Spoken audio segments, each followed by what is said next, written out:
Welcome to Chapter 9, Hypothesis Testing. The front page are just my formulas. Let me come back to the front page when I actually need these formulas. Let me introduce hypothesis testing with this example. Situation here is McDonald's has this Monopoly game. And in this Monopoly game, they're advertising that 1 in 4 wins, which is a win rate of 25%. You and your friends play the game. You play it 530 times, and you win 112 times. What is your win rate? You played the game 530 times and you won 112 times. Your win rate is then 112 out of 530, which is roughly 21%. So McDonald's is claiming that the win rate is 25%. You actually played the game and you got a win rate of 21%. Is something wrong here? Is there an issue here? You and your friends talk it over and you decide to sue McDonald's for false advertising. You take it to court. What happens in court? I'll tell you exactly what happens in court. McDonald's is going to say this. McDonald's is going to say, look, 25% is the theoretical win rate. Just like when you flip a coin 10 times, in theory, you should have half heads, half tails. So in theory, you should have 5 heads and 5 tails. But in reality, when you flip a coin 10 times, are you always going to get 5 heads and 5 tails? No. Right? When you flip a coin 10 times, sometimes you get more than 5, sometimes you get less than 5 heads. Same thing here, 25% is the theoretical win rate. If you actually play the game, some people will get more than 25% win rate and some people will get less than 25% win rate. You were just unlucky and got less. No big deal. And even more, 25% versus your 21%, we're just off by 4%, single digits. No big deal. How do you respond to that? That's a pretty good argument. You respond with what's called a hypothesis test. So let's go through the process of a hypothesis test. So every hypothesis test starts off with a null and an alternative hypothesis. The null hypothesis is denoted H0. And the alternative hypothesis is denoted H1. Let me back up a bit. There's 2 types of hypothesis tests in this chapter. One for proportions and one for mean. In this example, we're talking about win rate, which is win percentage or win proportion. And also, there's no mention of mean anywhere in this example. So this is definitely going to be a proportion question.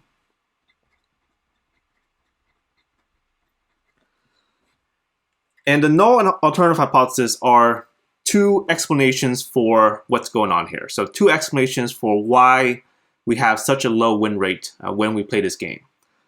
H0 is what McDonald's is using to explain. McDonald's is saying that, look, the win rate for the game, or win proportion for the game, is actually 25%.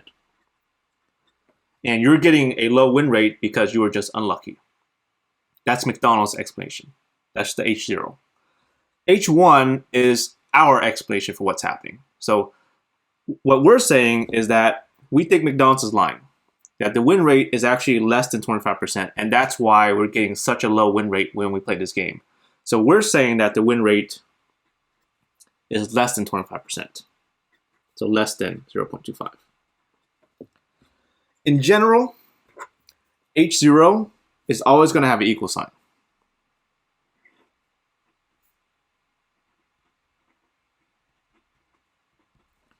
H1, depending on the question, is either going to have a less than, a greater than, or a not equals. In our case here, we're saying less than 25%, so it's a less than. Let me skip part B for now and jump to part C. Part C says, find the Z or T test statistic. So this refers to the 2 formulas on the front page. If we're talking about proportions, just like in chapter 8, proportions, we're going to be using Z's. And means, we're going to use T's. So in this case, because we're talking about proportions, we're going to be using Z's. So let's go to the front page and talk about the formulas on the front page. On the front page, the first formula, Z, that's for proportion situation.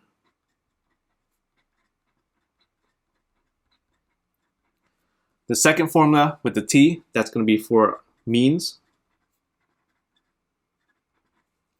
And then at the bottom, these are my commands in R. The first row, P norm, Q norm, are for my Z's. Second row, PT, QT, these are going to be for my T's.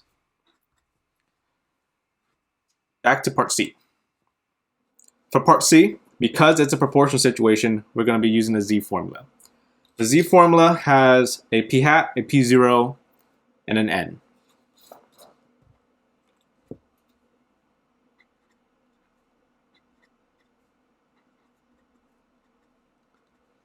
P hat is the proportion that we got from our sample.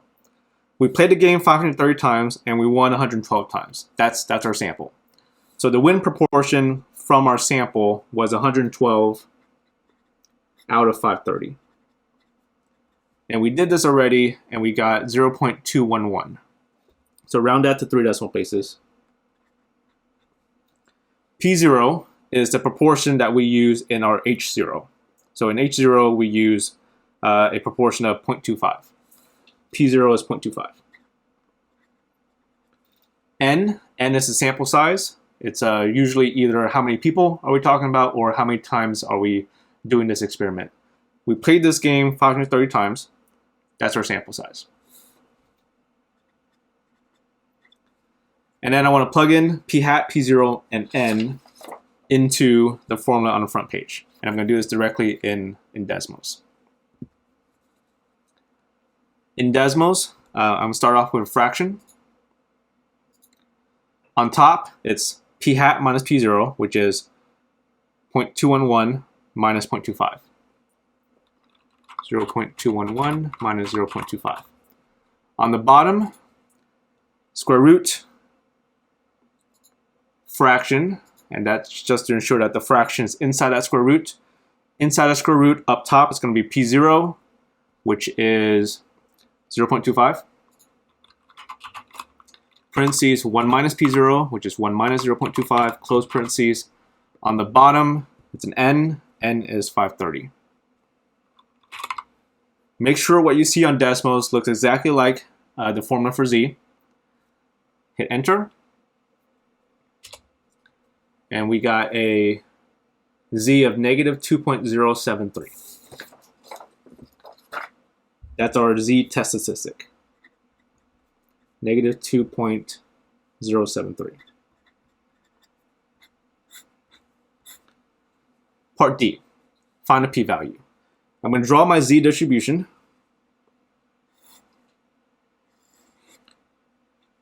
I'm going to put 0 in the middle. And we're going to put the Z test statistic that we found in part C on our Z distribution. Negative 2.073 should be on the left side.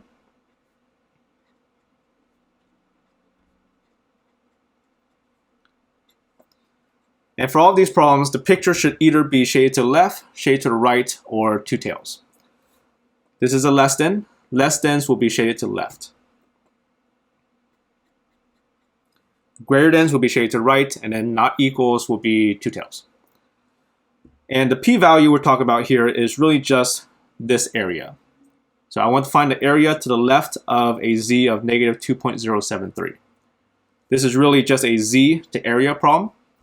From my front page, Z to area for the Z situation is going to be a P norm Z. So we're going to do P norm, feed it to Z, negative 0.073, and then in R, P norm, negative 2.073. And we got 0.019.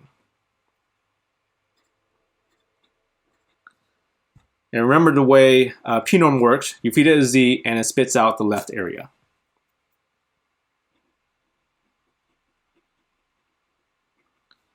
The question is, are we looking for the left area here? Yes, we are looking for the left area, which means this is exactly our answer.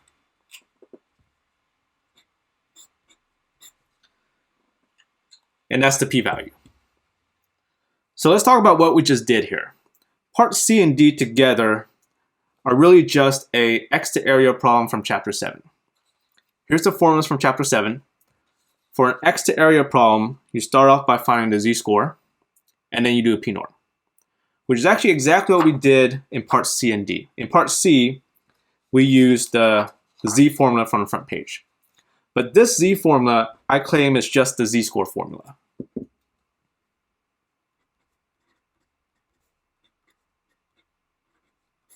From chapter 7.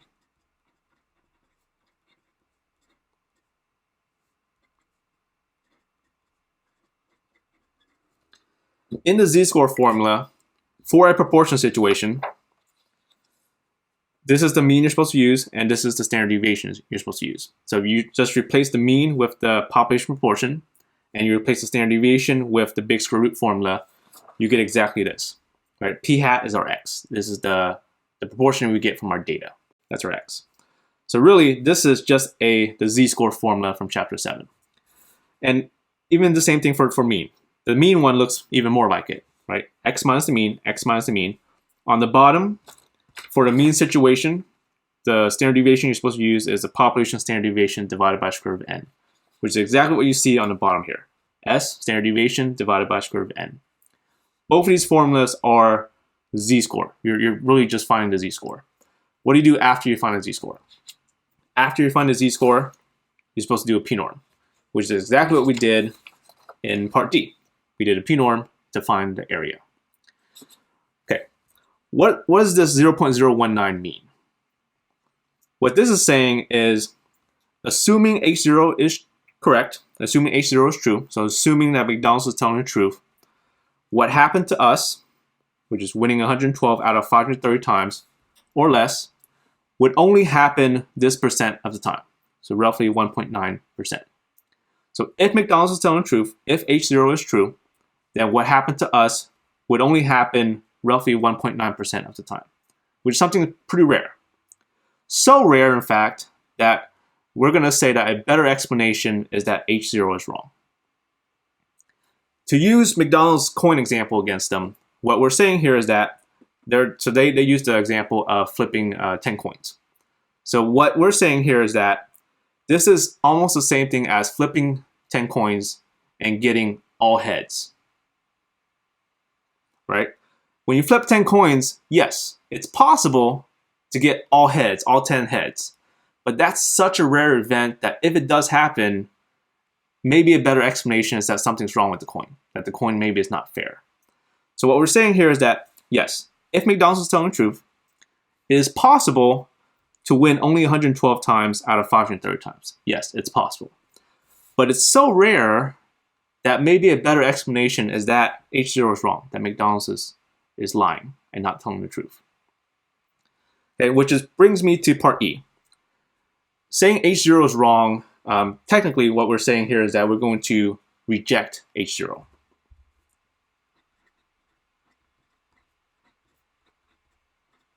And the reason why we're rejecting H0 is because what happened to us is so rare that a better explanation is that H0 is wrong.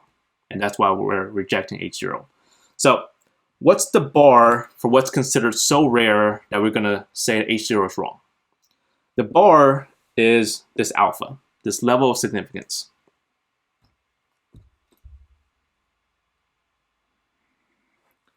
That's the bar for what's considered so rare that we're going to say H0 is wrong. So if the p-value is less than this bar, this alpha, then you're going to reject H0. And that's your criteria for every question. 0.019 is less than 0.05, right? 0.1 versus 0.5. So the p-value here is less than the alpha, and because of that, we're saying that it's rare enough that a better explanation is going to be that H0 is wrong. In other words, reject H0. Notice that I only use the words reject H0 and don't reject H0. So those are the only two conclusions that you're going to get from a hypothesis test. Reject H0 or don't reject H0. You never say accept H0. So even though don't reject H0 in English is the same thing as saying accept H0, you never say accept H0. So this is like in a court of law, you only end up with guilty or not guilty, right? Not guilty is not the same thing as saying innocent. And I'll give you an example. Many years ago, I got a speeding ticket. Right? I took it to court, and when I got to court, the officer who wrote the ticket didn't show up, and I was found not guilty. Now, not guilty is not the same thing as saying innocent. Not guilty just meant that on that particular day, they didn't have enough evidence to say that I was guilty, and so I was not guilty. Now, I know that's not the same thing as innocent because I was speeding, so I definitely was not innocent. So you should only say reject H0 or don't reject H0. You should not say anything else. Okay? Part F, state your conclusion as a full sentence. So this is a sentence you should write for all of these. You're going to state your level of significance. So in our case, it's alpha equals 0.05. At alpha equals 0.05, level of significance.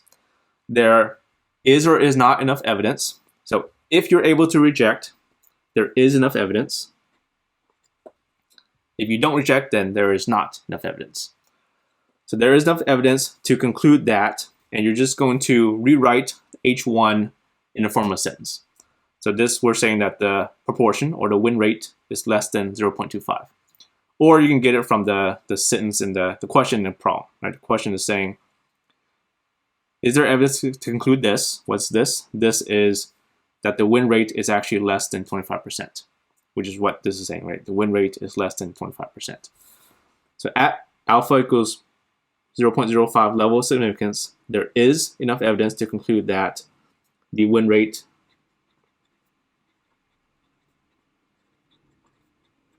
is less than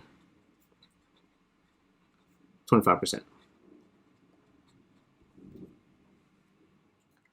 All right, I'm ready to go back to part B and talk about part B. What we just did, part C and D, together is what's called the p-value approach. You find the Z or T test statistic, you use that to find a p-value, and then you use the p-value to help you decide whether to reject or don't reject. If the p-value is less than alpha, you reject. If it's not less than alpha, you don't reject. That's called the p-value approach. Now, there's another approach called the critical value approach that also helps you, tells you whether to reject or don't reject. Okay, so the critical value approach, you're going to start off with the picture.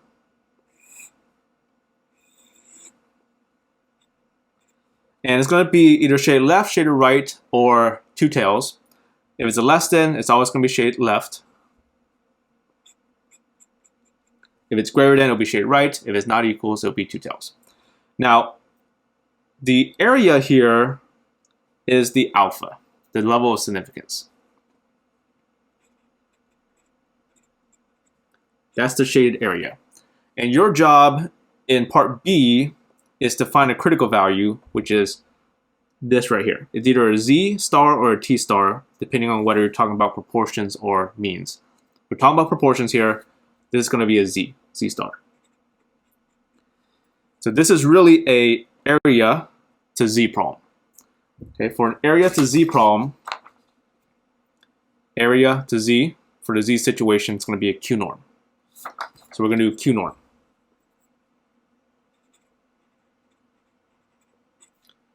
And Q norm, you feed it the left area. Left area is exactly 0.05. So we just feed it 0.05 here. Okay, Q norm 0.05.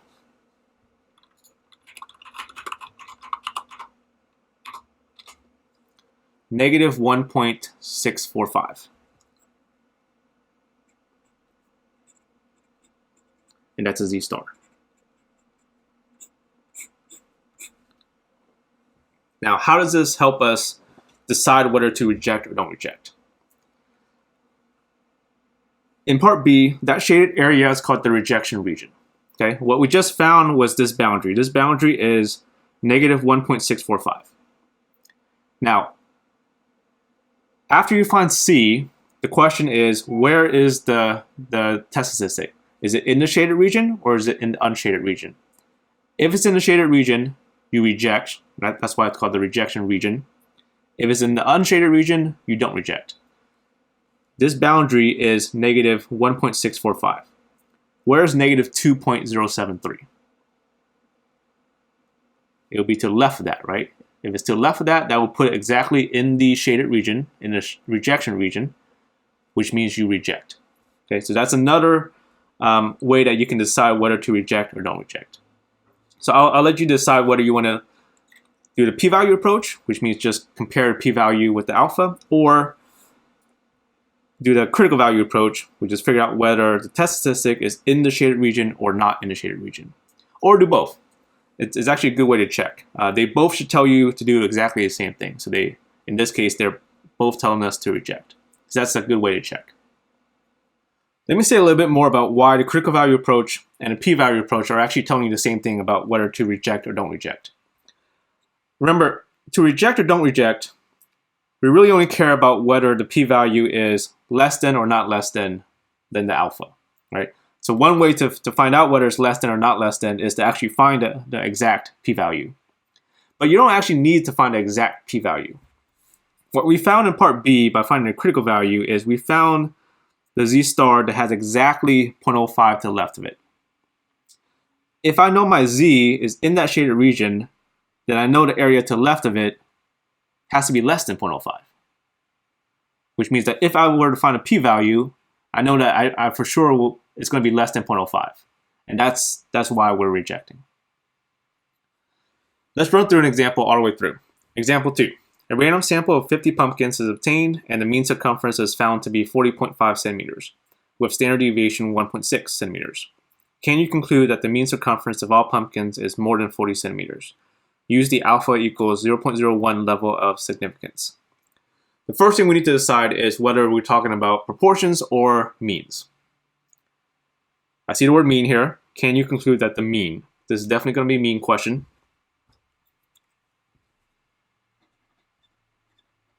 And then just to remind myself, for means, I should be using t's throughout this problem. For proportions, you should be using z's. Part A, state the null and alternative hypotheses. Okay, it's always easiest for me to do H1 first. So H1 usually comes from the question. It says, can you conclude that the mean circumference of all pumpkins is more than 40? More than 40. So more than 40 would be greater than 40. And make sure we use the correct symbol here. For a proportion question, we use P for proportions. Like in example 1. For a mean question, we should be using the symbol for mean, which is mu. So mean greater than 40. Can you conclude that the mean is more than 40? H0 should be exactly like H1, except with an equal sign. So it's going to be mu equals 40. Right, that's part A. Part B. Part B, we're going to draw a picture. It's either going to be shaded left, shaded right, or two tails. This is a greater than question. It's going to be shaded to the right. For part B, the shaded area is our alpha. Our alpha here is 0.01. And that's our shaded area. And your job for part B is either to find the z star or the t star. We're talking about means here, so we're going to be finding a t star. And part B is going to be a area to t question. Area to t. Area to t for the t situation is going to be a QT left area df. So we're going to do QT left area. What's the left area of this picture? It's not 0.01. 0.01 is the shaded part, which is the right area. So I need this unshaded part to the left. To find this unshaded part, do 1 minus. So we're going to do 1 minus 0.01. And 1 minus 0.01 is 0.99, I believe. 0.99. Okay, that's the left unshaded part. That's what you feed R. So 0.99. QT has a df, so comma df. This is the same as in chapter 8. Degrees of freedom is 1 less than the sample size. Our sample size here is 50 pumpkins. 1 less would be 49.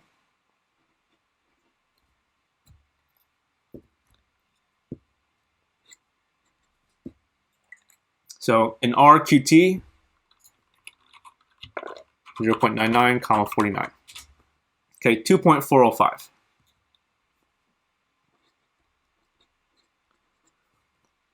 This is a T star.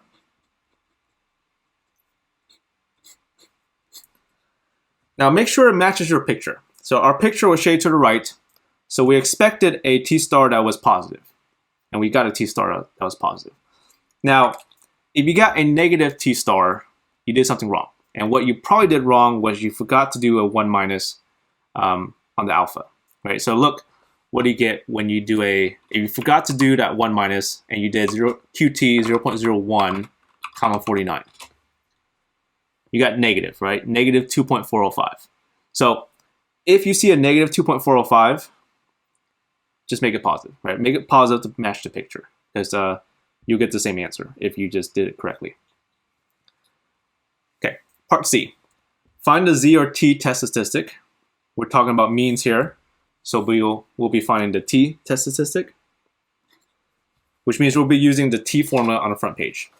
So front page, T formula, there's an X bar, a mu 0, an S, and an N. X bar, mu 0, an S, and an N. X bar is the mean from your sample. So from our sample, a sample of 50 pumpkins, the mean circumference is 40.5. X bar is 40.5. Mu 0 is the mean that you use in H0. So the 0 refers to H0. So look at H0 and whatever you use there, that's mu 0 or P0. H0, we use 40. It's going to be 40. S is standard deviation. Standard deviation here is 1.6. And then N is sample size. So how many people, in this case we're talking about pumpkins, how many pumpkins are we talking about here? 50.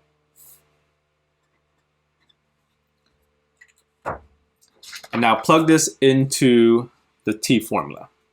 So I'm going to type this in directly into Desmos. So first I'm going to start with fraction.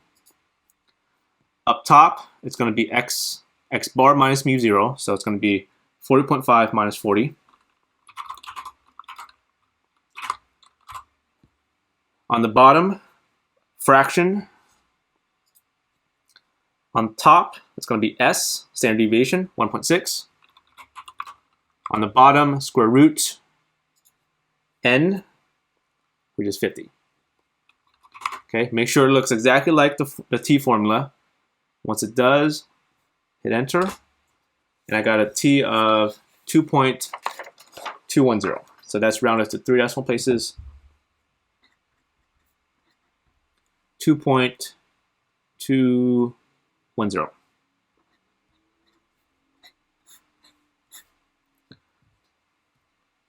Now already we should be able to know whether we reject or don't reject. Okay, T star is 2.405. The question is, where is 2.210? Is it in the shaded region or is it in the unshaded region? 2.210 should be to the left of 2.405. So that will put it in the unshaded region. So already I know that I'm going to don't reject. So it's not in the rejection region, which means I know for part E, I'm going to don't reject. So let's do part D. Part D is draw your picture. Put your test statistic from part C on your picture. So 2.210 is positive, so it should be on the right side.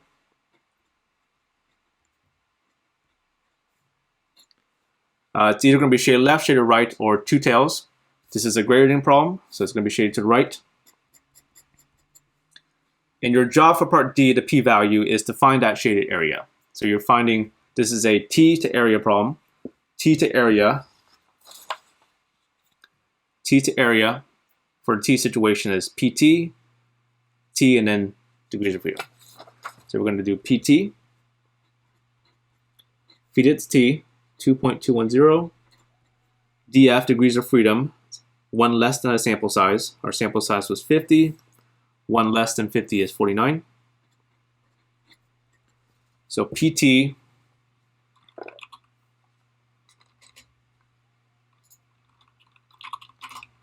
(2.210, comma 49), 0.984.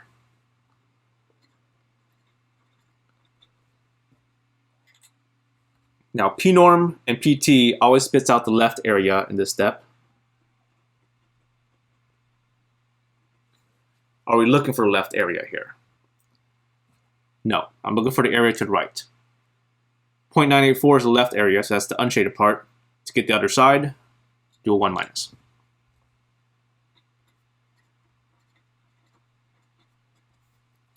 So final answer for the p-value, 1 minus 0.984, 0.016.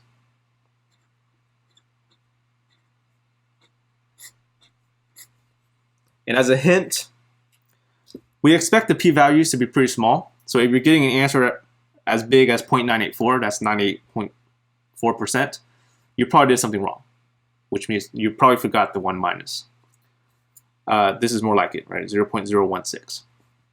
Now for part E, we already said, looking at the critical value approach, that it was going to be a don't reject. But now let's do the p-value approach, which is to compare the p-value and seeing if it's less than alpha. Our p-value is 0.016. Our alpha in this problem was 0.01. Okay, if the p-value is less than alpha, you reject. If it's not less than alpha, you don't reject. 0.16 is not less than 0.1. Okay, you need to add zeros to n so that it matches the number of decimal places. So 0.1 is really 0.10. So 0.10 versus 0.16. It's not less than, so this is a don't reject.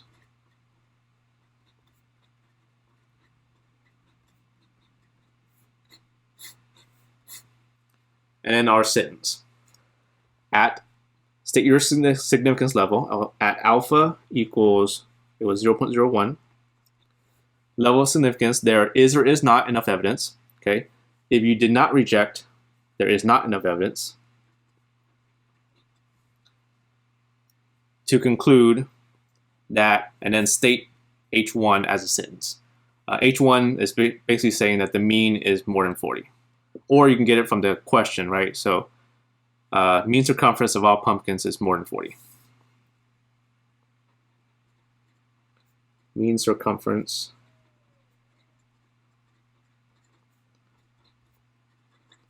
of all pumpkins is more than 40 centimeters.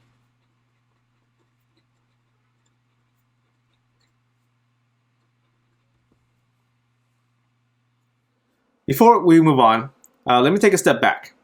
So example 2 that we just did was a mean question that was shaded to the right. So I don't have an example in this lecture of a proportion question that's shaded to the right. So let's talk about what changes if this were a proportion question.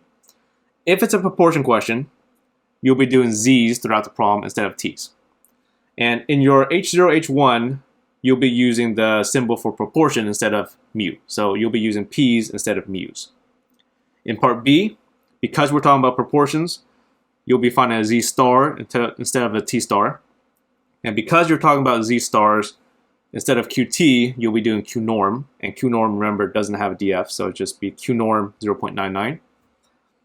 In part C, in the proportion question, you'll be finding z, so you'll be using the z formula instead of the t formula. In part D, since we're talking about z's, you'll be doing p norm instead of pt, and then once again, p norm doesn't have a degrees of freedom, so you'll just do p norm and whatever your z is. And then part E and F is going to be the same.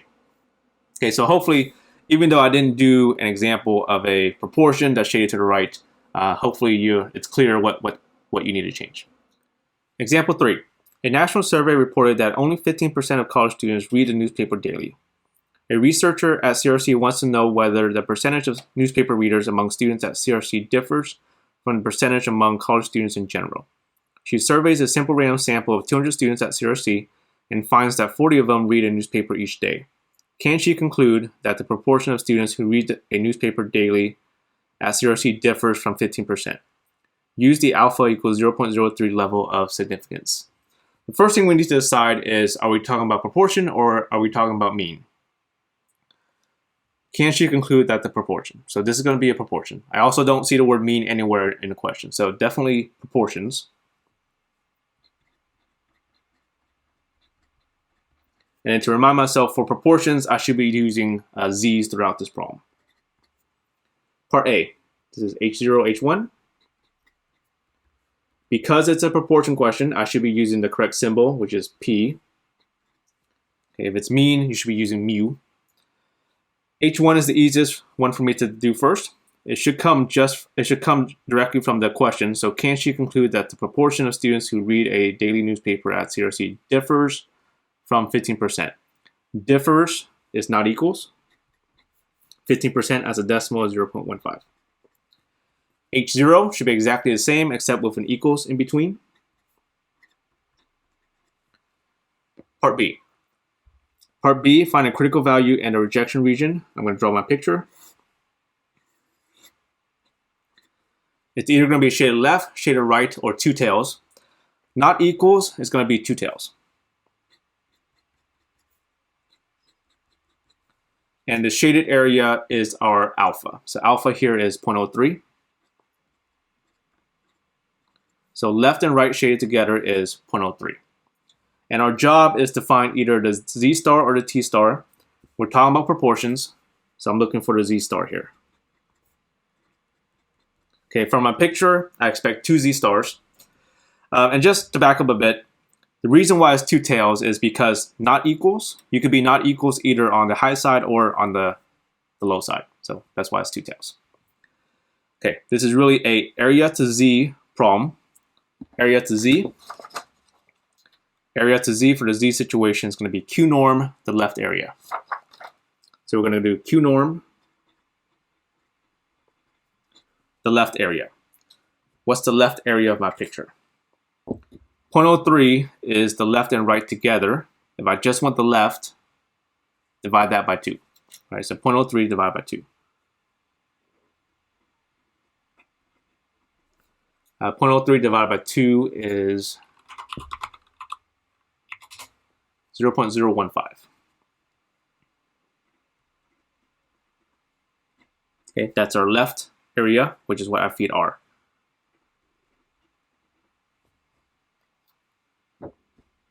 So we're going to do Q norm. Q norm doesn't have a DF, so I don't need a DF. Okay, Q norm 0.015.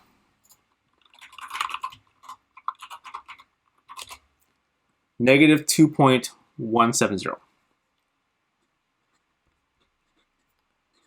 Okay, that's actually one of my z stars. That's the left one. So that's. I expect the one on the right also. So the one on the right, just by symmetry, is going to be positive 2.170.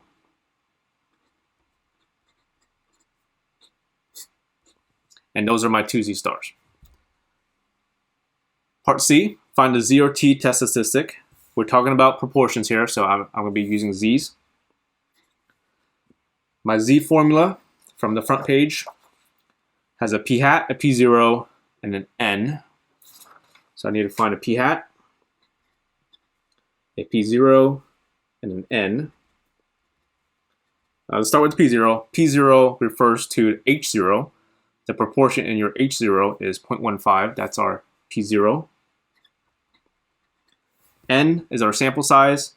How many people are we talking about here? We're talking about surveys a simple random sample of 200 students, so 200 people total, so that's our N. P hat is the proportion from our sample, so this is going to be something over something. Our total is 200 on the bottom, so how many students read a newspaper here? 40 out of 200. Okay, 40 out of 200. 0.2. Okay, if it's a long decimal, round that to 3 decimal places if you need to. And then plug this into our formula for z, which is this z formula. So I'm going to type this directly into Desmos. Fraction, up top, p hat minus p0, so 0.2 minus 0.15 up top. On the bottom, big square root, so square root fraction, so that makes sure that the fraction is inside the square root. Inside the square root, up top, it's going to be p0, which is 0.15. Parentheses 1 minus p0, 1 minus 0.15. And then on the bottom, n, 200. Okay, make sure it looks exactly like the z formula. And we get a z of 1.980.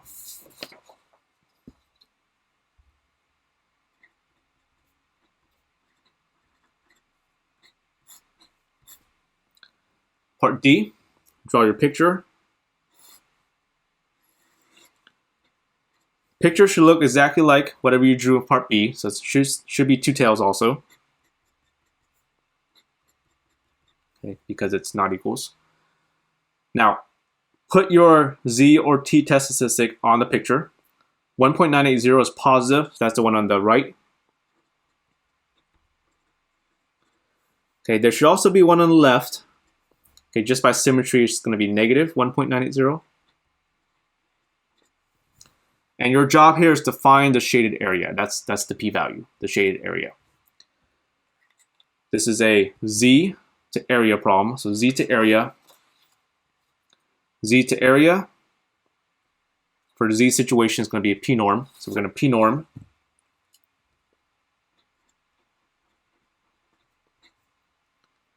Now, what do you feed r? Do you feed it the positive 1.980 or do you feed it the negative 1.980?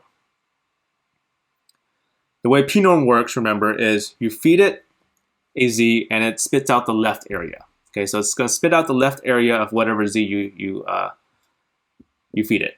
Okay, I'm not going to feed it the the positive 1.980 because it's going to find the area to the left of that 1.980, which includes this unshaded part that I don't want, right? So I'm not going to plug in the positive 1.980 because it's going to include this unshaded middle part that I don't want. So I'm going to always plug in the negative 1.980.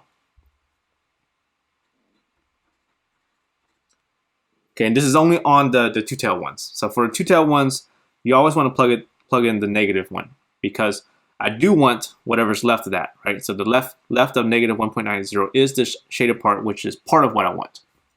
So I'm going to plug in negative 1.980. P-norm doesn't have a df, so that's it there. So P-norm, negative 1.980, 0.024.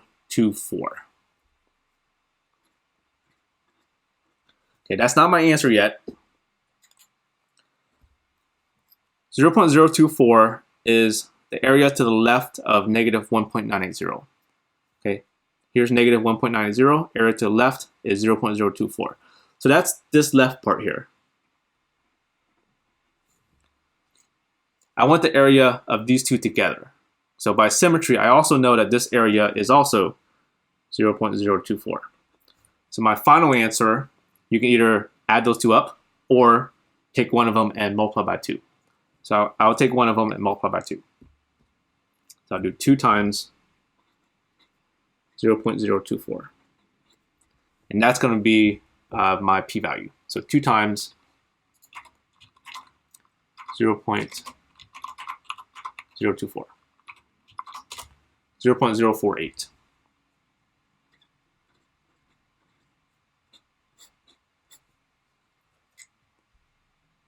Part E, reject or don't reject. So to decide, you're going to look at your p-value and compare and see if it's less than your alpha.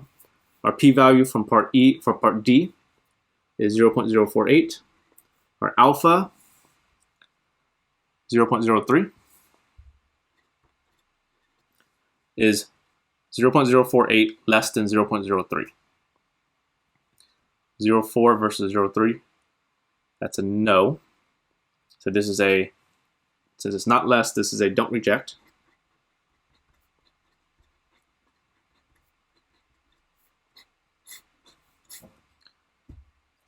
And then just as a double check, let's check with the critical value, the rejection region approach. So these two boundaries are negative 2.170 and 2.170. Question is, where is 1.980? Is it in the unshaded part, or is it in the shaded part? That's negative 2.170, that's positive 2.170.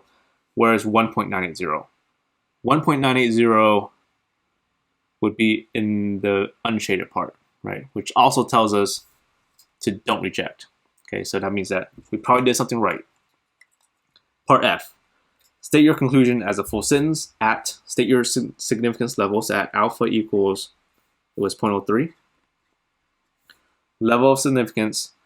So if you did not reject, there is not enough evidence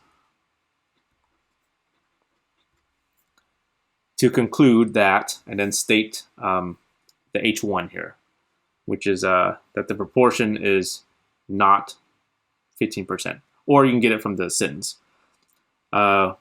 Proportion of students who read a daily newspaper differs from 15%.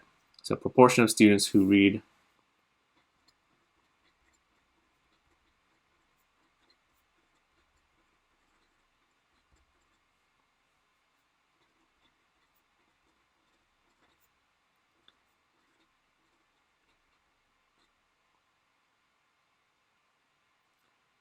daily differs from 15%. Example 4.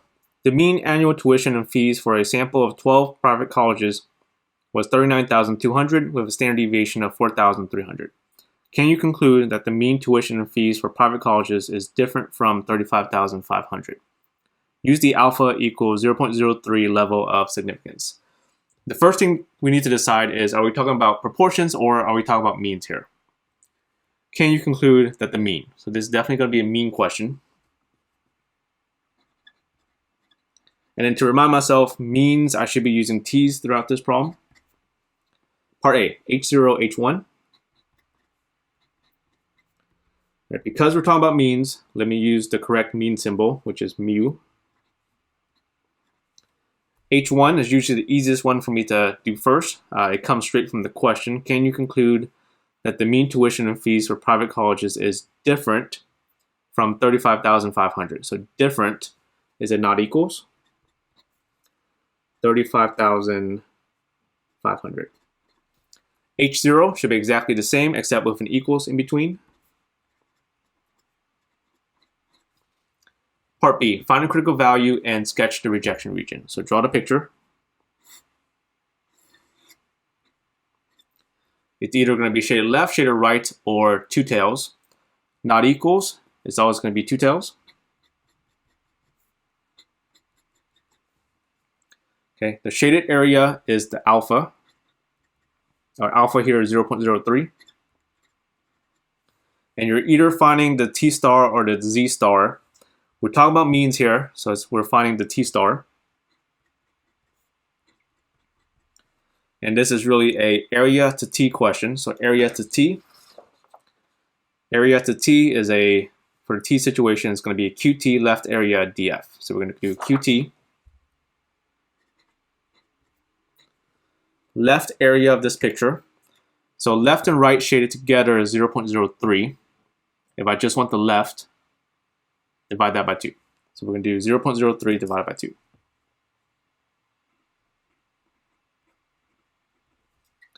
And 0.03 divided by 2 is 0.015.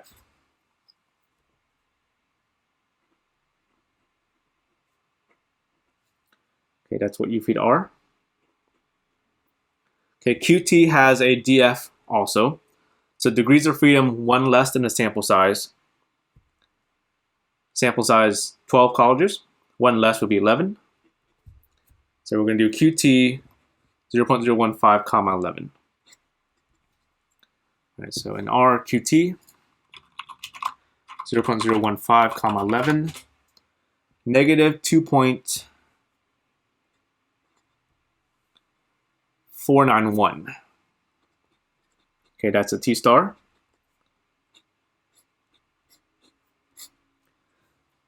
From my picture, I expect two answers, right? Negative 2.491 is the one on the left. The one on the right is going to be positive 2.491. And those are my two t stars. Part C, find the zero-t test statistic. We're talking about means here, so I am looking for a t. So I'll be using the t formula on the front page. T formula has an x bar, a mu 0, an s, and an n. So x bar, mu 0, s, and an n. X bar is the mean from your sample. So from our sample, what was the mean? The mean for a sample of 12 colleges was 39,200. So x bar is 39,200. Mu 0 refers to H0, so it's the mean that you use in H0. Here's H0. The mean that we used was 35,500. S, standard deviation. Standard deviation was 4,300. And N, sample size. Sample size here was 12 colleges. Plug everything into the T formula.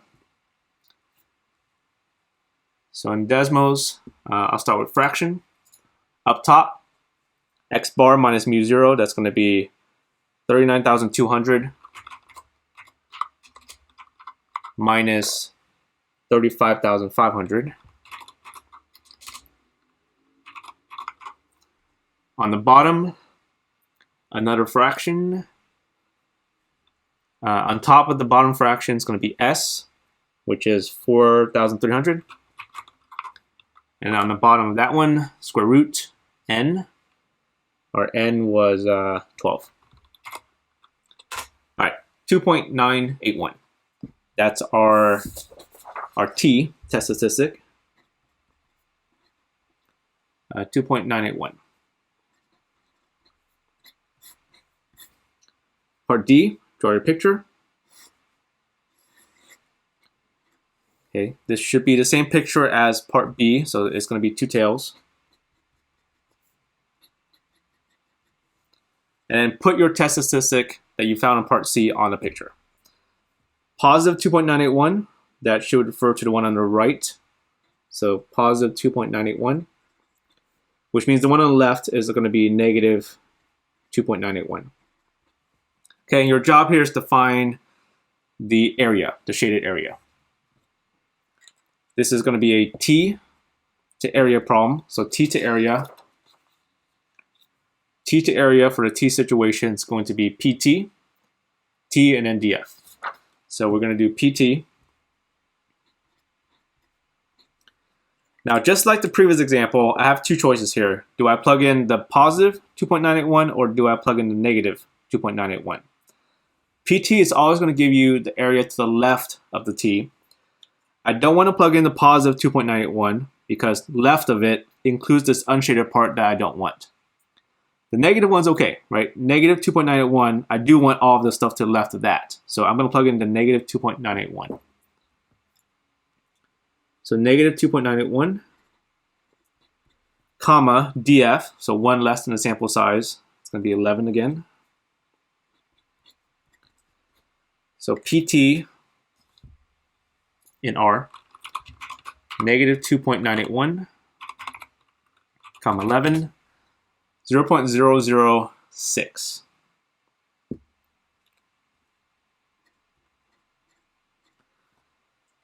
Now we're not done. Okay, 0.006 is the area to the left of negative 2.981. So that's this part. Now I want the shaded area of both together. So the one on the right is also 0.006. So either add those two things up or take one of them and times it by 2. So I'll times it by 2. So my final answer for the p-value is going to be 2 times 0.006.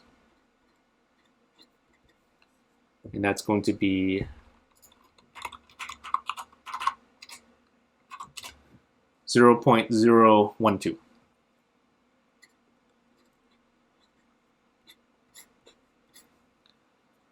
Part E, reject or don't reject. So to decide, you're going to look at your p-value and see if it's less than your alpha. P-value was 0.012. Our alpha, in this case, was 0.03. Question is 0.012 less than 0.3? Yes. This is really basically 0.1 versus 0.3. So it is less than, so you do reject.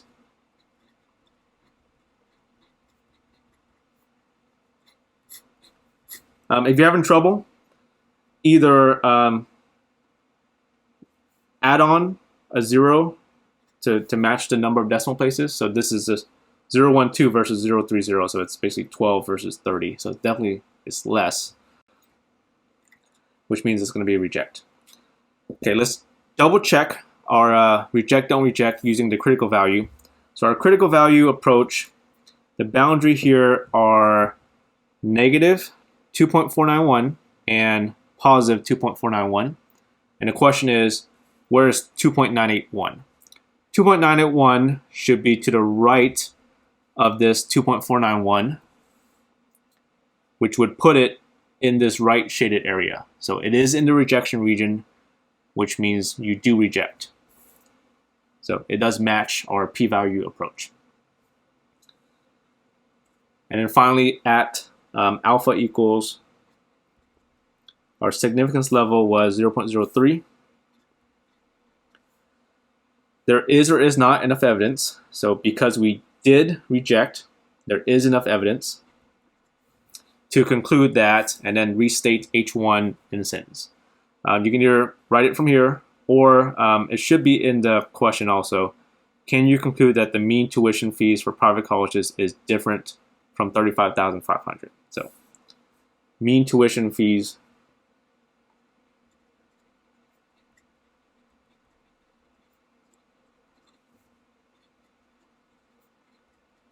for private colleges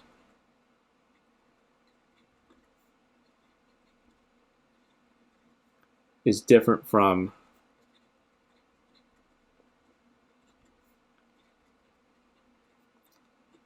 $35,500.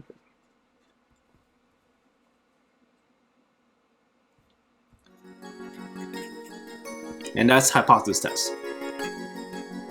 Have a good day. See you in the next video.